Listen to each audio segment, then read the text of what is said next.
Всем привет! 193-й чербилоидный подкаст. История называется «Чихательная эстафета».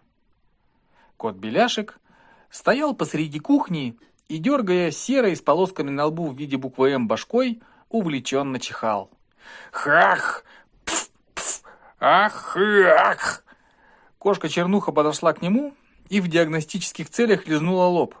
«Температура нормальная, значит, здоров», — вынесла заключение она и спросила кота. «Ты где лазил? Чего нюхал, собака?» Кот ей ничего не ответил, он был занят. Перед очередным чихом он набирал в грудь воздух короткими вдохами без выдохов и слегка увеличивался в размерах. По причине разницы своего внутрибеляшечьего давления и ставшего внезапно только для него одного низким, обычного атмосферного, у кота выпучивались глаза. Чтобы уберечь глазные яблоки, их у него всего-то 2, кот с силой зажмурил глаза и выдал душераздирающую серию чихов. После чего попил воды, уже не сильно чихнул, посмотрел безумными глазами на кошку, снова чихнул этим своим ужасным «ай-кхах» и сел, спокойно облизываясь. Больше он не чихал. И тут разочек чихнула чернуха.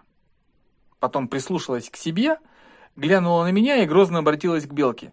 «Ну ты, хилая предтеча апокалипсиса!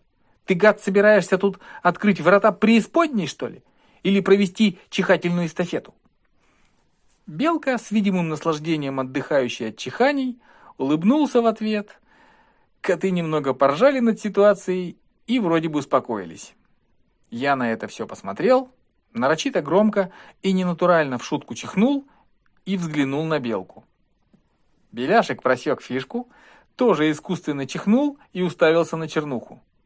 «Да ну вас!» — обиделась кошка и ушла в детскую, гордо неся над собой черный пушистый хвост, задранный, как знамя борьбы, с 2 глупыми дураками.